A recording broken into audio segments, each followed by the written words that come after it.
तो स्वागत है आपका फिर से ताबी टीचिंग में। दोस्तों आज हम करेंगे क्लास 9 के math chapter number 5 introduction to Euclid geometry में एक्सरसाइज 5.1 का क्वेश्चन नंबर 4। तो चलिए बिना वक्त ज़ाया करे शुरू करते हैं।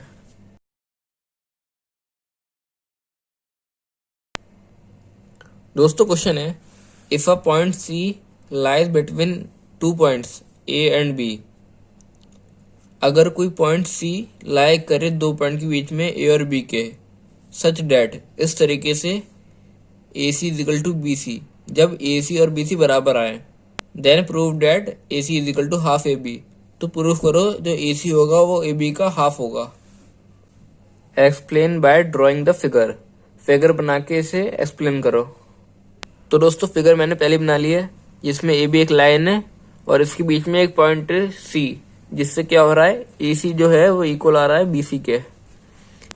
तो दोस्तों हमें गिवन क्या है, ए सी जो है वो बी सी के इक्वल है और हमें प्रूफ क्या करना है, A C is equal to half A B. A C जो है ए बी का हाफ है। तो दोस्तों चलिए प्रूफ करते हैं। क्योंकि दोस्तों हमें ए बी का हाफ करना है तो हम पहले ये देखते हैं कि ए बी को हम किस तरीके से लिख सकते हैं।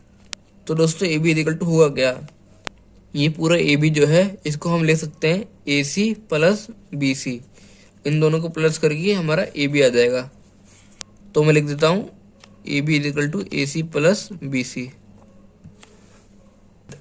अब देखिए ए बी को ऐसे लिख दिए, ए सी को ऐसे लिख दिए। दोस्तों आप बी सी की जगह ए सी लिख सकते हैं, वो इसलिए लिख सकते हैं क्योंकि ए सी बराबर बी सी के है। तो हम यहाँ पे रीजन दे देते हैं, since A C is equal to B C. तो दोस्तों ये हो गया A B is equal to 2 AC। अब यहाँ से 2 नीचे जाके डिवाइड होगा तो ये हो जाएगा A B upon 2 is equal to A C. दोस्तों ए बी के बराबर में कुछ नहीं है तो 1 लिख सकते हैं, तो ये हो जाएगा 1/2 into A B is equal to A C. तो दोस्तों यही हमें प्रूफ करना था, जो प्रूफ हो गया। अब देखते हैं क्वेश्चन 5 जो क्वेश्चन 4 से रिलेटेड है। क्वेश्चन है, इन द अबव क्वेश्चन, इससे पहले वाला जो क्वेश्चन था, point C is called the mid point of line segment A B. Point C को मिड पॉइंट कहा जा रहा था लाइन सेगमेंट ए बी का। दोस्तों वो इसलिए कहा जा रहा था क्योंकि ए सी बराबर बी सी के आ रहा था। इसका मतलब क्या हुआ, सी जो था मिड पॉइंट था। ठीक है, आगे कह रहा है prove that every line segment has one and only one mid point. Proof करो हर लाइन सेगमेंट में सिर्फ एक और एक ही मिड पॉइंट होगा। तो दोस्तों हमें गिवन क्या है, C is the mid point of A B. C जो है ए बी का मिड पॉइंट है और हमें प्रूफ क्या करना है, एवरी लाइन सेगमेंट है तो ओनली वन मिड पॉइंट। हर लाइन सेगमेंट का एक ही मिड पॉइंट होता है। तो चलिए अब करते हैं प्रूफ। तो दोस्तों सबसे पहले हम मान लेंगे यहाँ पे एक और मिड पॉइंट है लाइन सेगमेंट डी बी में। Let D is another mid point of A B. D जो है एक और मिड पॉइंट है ए बी का, ये हमने मान लिया। अब दोस्तों A C is equal to half A B, ये दोस्तों हमने पिछले वाले क्वेश्चन में प्रूफ करा था, तो इसको मान लेंगे हम फर्स्ट और यहाँ पे रीजन दे देंगे प्रूव्ड इन क्वेश्चन नंबर 4।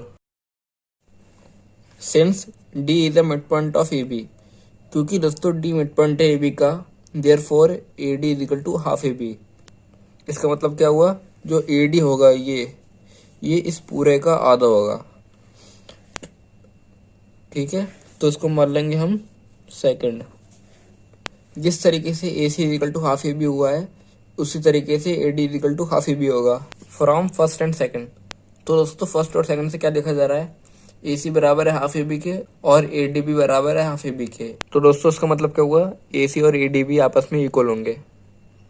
अब दोस्तों देखिए ए सी बराबर हो गए ए डी के, इसका मतलब क्या हुआ, C and D are coincide each other. इसका मतलब ये हुआ कि सी और डी एक दूसरे के ऊपर ही हैं, इनका एक ही पॉइंट है।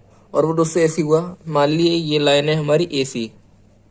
ठीक है, क्योंकि दोस्तों ए डी भी इसके बराबर होगी तो ए डी को भी इतना ले लेते हैं, तो ये मान लीजिए ए डी हो गया। तो दोस्तों देखिए अगर आप ए डी को ए सी के ऊपर रखेंगे तो ये सी और डी का पॉइंट एक ही आएगा। इसी तरह यहाँ पे होगा, यानी कि इसका मतलब क्या हुआ, सी और डी यहाँ पे एक ही पॉइंट पाएंगे, इनका एक ही पॉइंट होगा। तो दोस्तों इसका मतलब क्या हुआ, it means every line segment has only one mid point. इसका मतलब हुआ कि हर लाइन सेगमेंट में सिर्फ एक ही मिड पॉइंट होता है। तो ये हो गया क्वेश्चन कंप्लीट। मिलते हैं अगली वीडियो में, इसलिए बाय। और दोस्तों अगर आपको यूक्लिड्स पोस्टुलेट और यूक्लिड रेज्यूम जानना है तो ऊपर आई बटन पर जाके आपको वीडियो मिल जाएगी, देख लिएगा जाके। और अगर आपको आता है तो रहने दिए। तो मिलते हैं अगली वीडियो में, इसलिए बाय।